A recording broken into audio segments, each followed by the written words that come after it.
Good evening, ladies and gentlemen. Good evening, viewers. I'm Matthias Aufiko, news editor of the Namibian Sun newspaper. Welcome to another exciting edition of the Evening Review Show. Before we get into the business of the night, let's first have a look at today's headlines.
Well, as promised, it's another exciting edition. We're joined in studio by the Executive Director of the Institute for Public Policy Research, Mr. Graham Hopwood. Welcome, sir. Yeah, thank you. Good to be here. Yeah, no, it's a pleasure to have you here.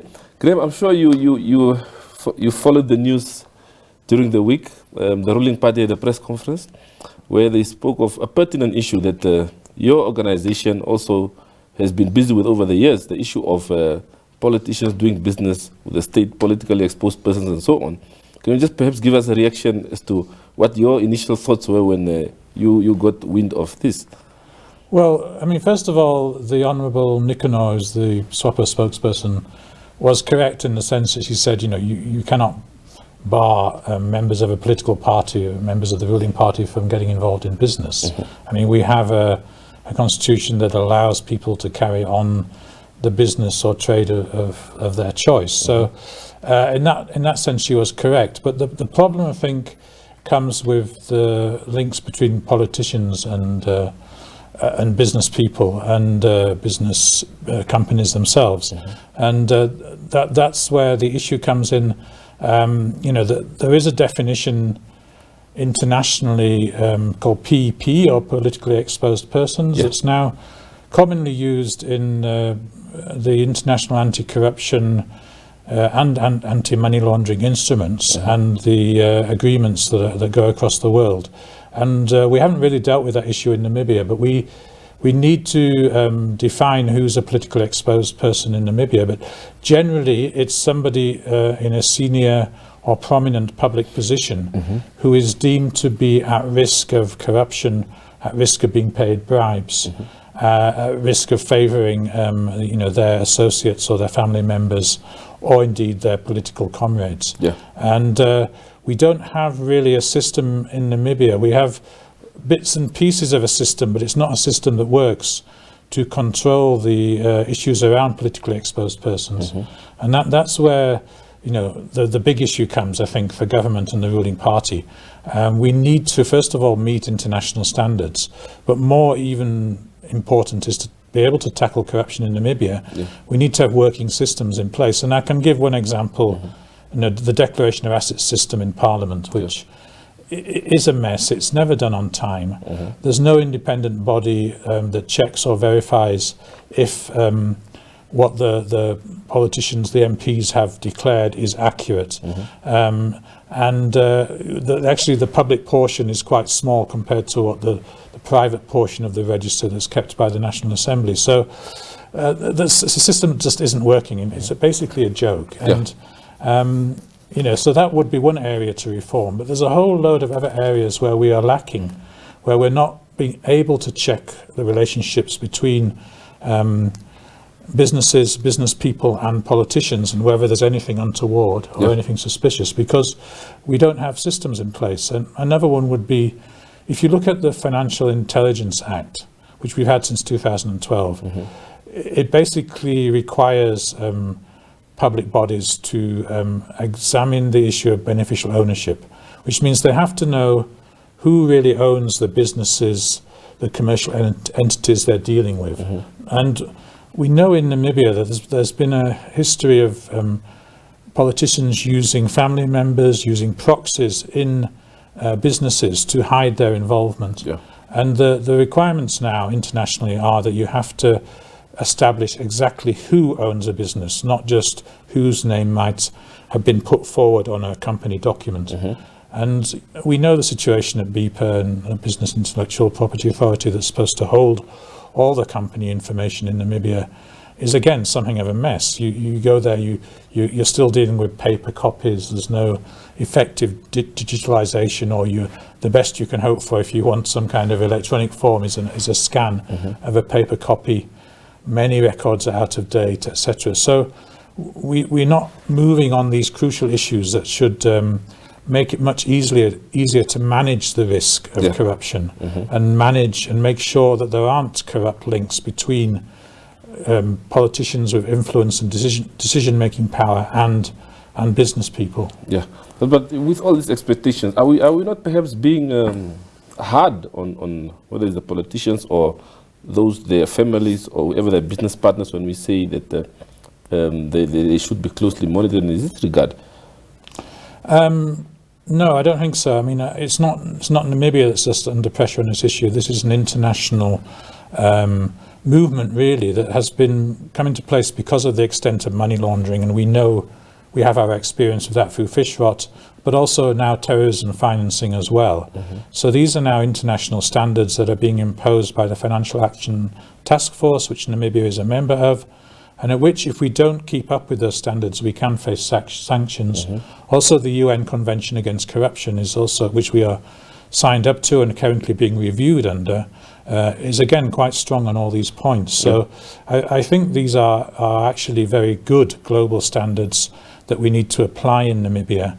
And politicians will have to recognize when they go into politics that there are going to be some limitations.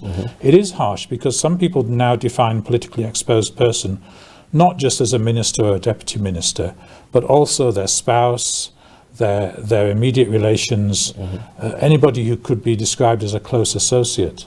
Now, if we clarify what that means in Namibia, then it can rule out, it could mean that some of the allegations thrown against the ruling party are shown to be not true because you cannot see a link, but on the other hand, there might be a link. So we need to do that. There's a bigger sort of political issue here, which is the one of patronage. You know, when you have a ruling party like Swapo that's been in power now for over 30 years, the tendency to dominate every sector of society is there, including to some extent the private sector. And therefore, business people some of them might see their way to success and fortune to ally themselves with a politician or a particular part of the ruling party, etc., and to try and gain favor through that. So I think, it's not just that Swapo is accused of dishing out favors. Business people who should be operating more ethically are trying to find avenues and means to get contracts and tenders and so on through the back door, through their links to a particular politician. And that's something else, that we have to tackle through introducing what the president talks about, which is institutions, systems and processes to control and manage the corruption risks in these situations. And as I say, we really haven't got very far down the road on this. So from a public policy perspective, if I'm the son of a minister and I have a natural talent in IT, so should my talent be suppressed because of that link, or how do we work out a system that doesn't disadvantage those who are exposed to these people? Well, say if your uncle is the minister of ITC and you're involved in that sector, you have to rule out the possibility of conflict of interest. So one of the first things, at the current, we have a lot of laws that give ministers a huge amount of discretion to hand out licenses in fishing or in mining and so on, or to influence tender allocations. And so you have to rule out the ministerial influence. And politicians don't like this because it's reducing their power to some extent. But so, you know, an independent or maybe a ministerial committee or panel can decide on the allocation of contracts. And there has to be a system where any conflict of interest is declared. Anybody who might be able to influence that decision in favour of somebody they know then has to recuse themselves and not be involved anymore. So those systems at the moment are pretty ad hoc in the way they operate across the public sector. So we need to be a lot more systemised. So I mentioned, you know, our minerals law, our petroleum law, that a lot of the power in terms of allocating licenses is with the minister, and that shouldn't be the case. We need to remove that. In fact, no single individual should be so responsible and have such power. And it means the decision making is diffuse, but it becomes to some extent more bureaucratic, but it's safer in terms of ruling out the possibility of corruption. Okay, so the law and the ethical considerations, when does which one come into play? When it comes to deciding that, okay, as a party, the law allows us, nothing stops our members from doing business with the state. And nothing will automatically stop party members or, you know, political involved people doing business, unless they're at the sort of higher levels for the when Article 42 of the Constitution comes into play, and ministers, for example, are not supposed to have any outside employment. And that kind of thing. So, so as I say, we have to introduce reforms across laws, regulations, but also practices, guidelines as well, to rule out these possibilities. So it has to be a kind of comprehensive approach across a number of different areas. So, you know, unfortunately, we're not learning lessons. So the new Namibia Investment Promotion Act, which actually isn't in operation because it's been contested, leaves a huge amount of discretion to an unnamed minister to decide a whole range of issues around investors.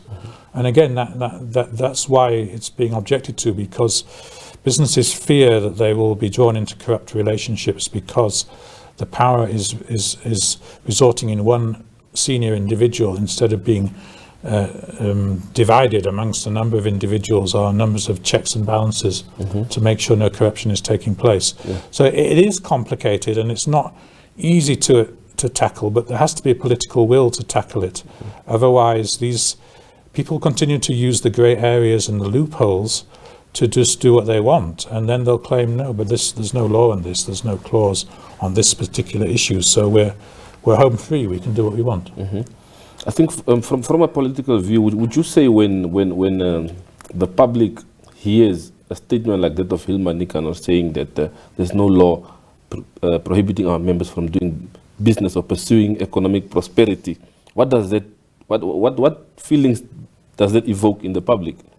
Well, I think in view of the perception in the public that corruption is rising in Namibia, which is attested to by the Afrobarometer over the last few years, and the fact, you know, that we've had such major scandals like the SME Bank and fish rot and so on, that, you know, her starting off point should be that we recognise that corruption is a huge risk for politicians.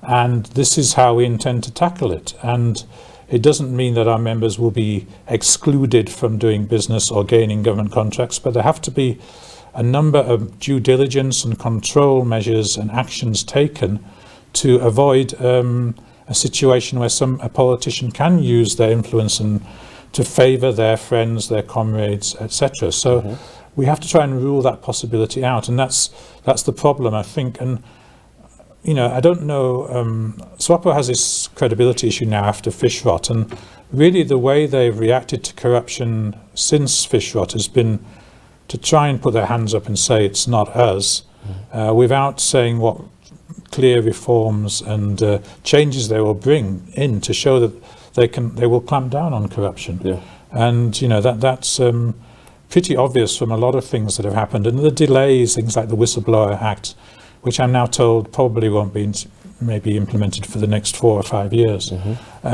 because they have no political will to do these things.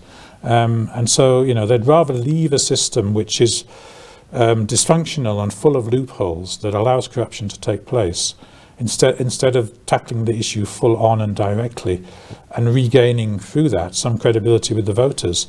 So I don't think it's very reassuring, but that's the approach they seem to have taken, and time is now running out. Well, we have 2 to 3 years before the next election, but that's not much time to show a kind of turnaround in terms of your political commitment to fighting corruption. So, yeah, we're not in a healthy situation at the moment, and the things that we are pushing for are being put on the back burner, the effective political and policy changes that would really make it much harder to commit corruption. We can't rule it out altogether, but it would make it a lot more difficult. And those lessons should have been learnt already, but they haven't been. Would you say we are fighting corruption more verbally than practically? Well, yeah, I mean, we're very good on rhetoric and not so good on practical action. So, and when we do take practical action, like introducing a witness protection law and a whistleblower protection law, we then don't enact them, so don't make them operational. So, we're full of good noises, and people also utilize the international rankings. Mo Ibrahim, we're in the top 10 in best governed countries in Africa. Transparency, we're sort of flatlining, but we're not going particularly up or down. Yeah. And they are useful measurements, but they can't be used just to excuse inaction. Yeah. So the point for Namibia, I think, is we're not the most corrupt in Africa by any means, but we don't want to get any worse. And the lessons from West Africa and also East Africa are that once corruption goes beyond a certain level in a society, you can't. It's very hard to get the system back. It's almost like every transaction and every business arrangement has a corrupt element to it.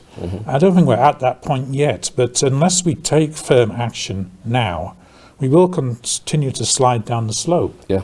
And the end result of that, it's not just the fact that we won't be able to tackle the main issues that are facing us, the poverty, the unemployment, and so on, because of lack of funds, because money is being siphoned off and misappropriated. But it's actually going to mean a societal collapse in the end, because any sense of moral value will also go over time. So we need to act now, and we have to have champions who are ready to act against corruption from the business community, from civil society, but most of all from among the politicians who have the most influence and can make the necessary changes. Why do I have a feeling that when we speak of politicians, we mainly focus just on ruling party politicians? What about the others on the opposition benches? Are they not as important in this fight? Well, they don't have the final decision-making power, but they can certainly raise a lot of issues and put pressure on through Parliament and other forums, and I think they're also guilty of a lot of rhetoric and not much in the way of actually trying to say, for example, bring a private member's bill that might reform the Declaration of Assets system or the Public Service Act to make sure that senior public officials are also declaring their assets and interests and so on. So there's a lot more that could be done from the opposition side as well. And for them, it's a bit of a political football. It's useful to use against the ruling party. But if you want to be in government in 5, 10, 15 years, you have to have alternative policies that are workable. So it would be nice to see them coming up with alternatives for the way that we manage fisheries or the way that we manage our mineral resources that are corruption-proof. So there's a lot more that can be done, and we really need to put our thinking caps on, but also get acting on certain issues very quickly if we're going to stop the rot, as it were. Yeah, I think Swapo finds itself in the same situation as the sister party in South Africa, the ANC. MPLA also to a certain extent with the Dos Santos issue over the years. Do you think that that's perhaps more reason as to why certain rhetoric should be carefully handled? Yes, I mean, actually, if you look at South Africa's laws and systems, they're often, seen to be better than ours. But the problem then is they haven't been working in practice, particularly during the Zuma years and when corruption was out of control. So, the problem I think that South Africa shows us is that you can have improved laws, but you have to make them work in practice. So that would be the next challenge. Let's get workable, practical laws, and let's make them work in practice instead of passing, say, a whistleblower protection law and then being told, but we won't have ever the money to actually set up this office. So what was the point then? So I think in Angola, the Dos Santos situation with Isabel is a very clear sort of example of nepotism. You couldn't have a more obvious one, really. And that's forced them to act on that particular issue. But we don't really want to sort of hit. Fish rod is a pretty big crisis. I think the SME Bank is a pretty big crisis, although it hasn't yet been addressed even by any charges being laid.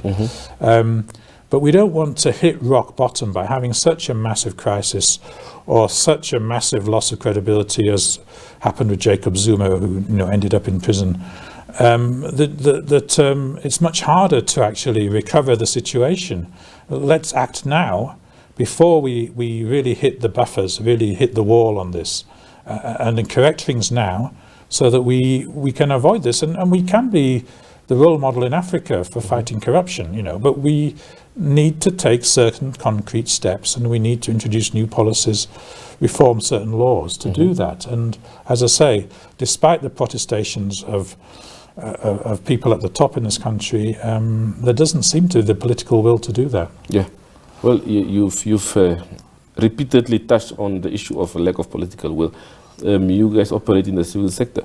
How difficult has it been to some of these recommendations your organization has made and others alike? How difficult has it been to receive the necessary audience and also just the way forward in terms of implementation?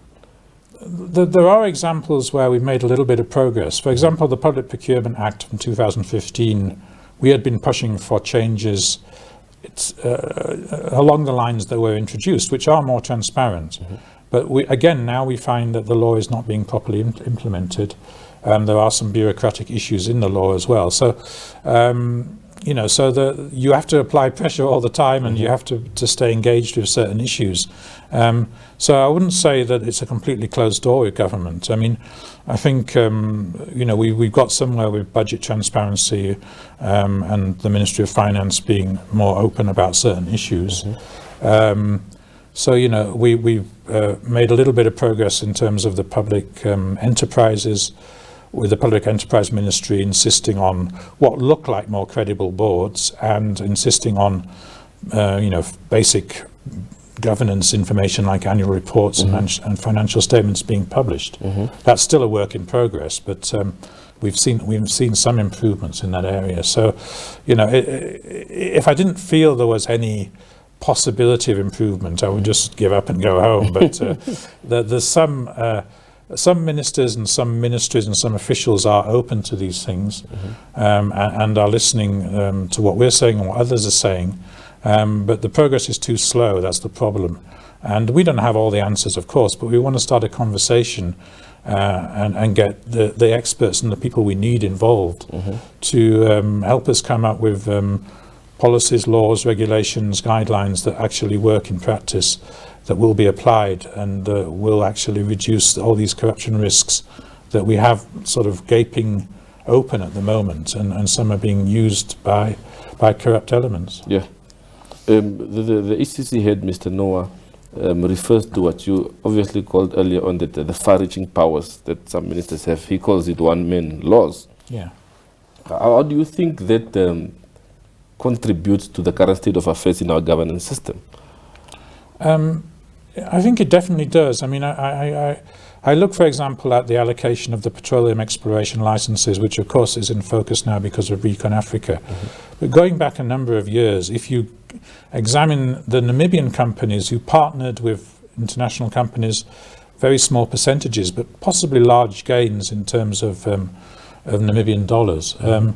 it was very noticeable a few years ago that the children of a lot of senior politicians were the ones who were serving on those very small briefcase companies that didn't really exist beyond. Is that a coincidence, do you think?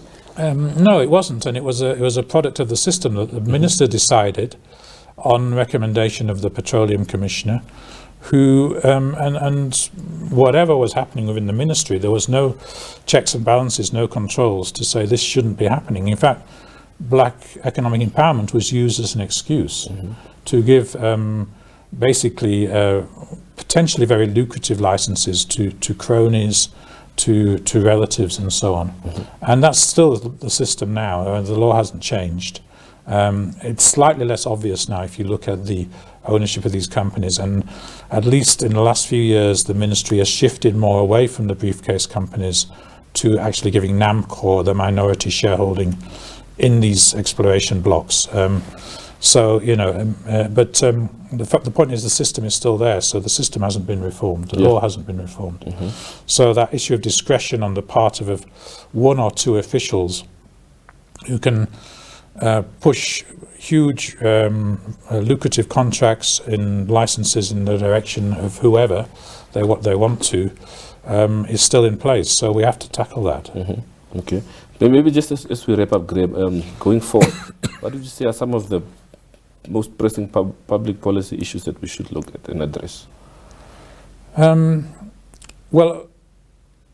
There are some things where we've made progress. So we did get the whistleblower law through and witness protection. So they need to be enacted. Government needs to make the financial commitment to make those offices come into being. And the access to information law will also help to open things up.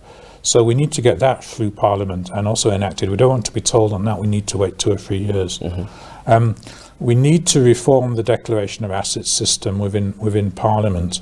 At the moment, it's really down to the code of conduct in Parliament rather than clauses in any particular laws, although the Immunities and Privileges Act is relevant here. So that we need to look at that and make that work and make it a punishable offence if you deceive that process in any way by not declaring or not revealing the full extent of your assets and interests. We need to remove all these elements in the laws that allow huge amounts of discretion on the part of individuals, particularly ministers and senior officials. So there's a range of acts that can be taken there, and ones that we're probably required to do under the UN Convention Against Corruption, and as I say, some of them under our membership of the Financial Action Task Force. So also to maintain our commitments to various international agreements as well. So there's a lot of things that can be done, and actually the ACC ironically has a role here, because if you look at the ACC Act, they do actually have a sort of role in terms of recommending actions in the public and private spheres which will prevent and stop corruption and help us deal with corruption more effectively. So they should also be, they probably say they won't have the resources, they don't have the resources, but they should be getting behind these reform efforts and suggesting them themselves. Their role isn't purely investigation, so and they have the experience of investigation, so they should know where that we can close loopholes, where we can even reform the ACC Act to make it a better and a more workable law. So there is so much that can be done, and we need to start, with some basic things that are already in Parliament or already been passed as laws, get them operating, and then move on with greater attempts to open up and be more transparent. And once, they say sunshine is the best disinfectant. So if we can shine a spotlight on these areas, it's much harder. Corruption takes place in the shadows, and the corrupt operate in the shadows. So we have to remove the shadows as far as we can. Graham, thank you very much for your thoughts today. Yeah. It was a pleasure indeed. Yeah, great. Thanks a lot. Thank you. Join the club, the Infinity Club with Paratus, and jump into a world of limitless connectivity. Paratus Fiber, LTE and Sky-Fi Infinity packages starting from 1499 excluding VAT. Think big with Paratus Infinity products and overcome all limitations. Visit na.paratus.africa for more information. Always prepared. Paratus.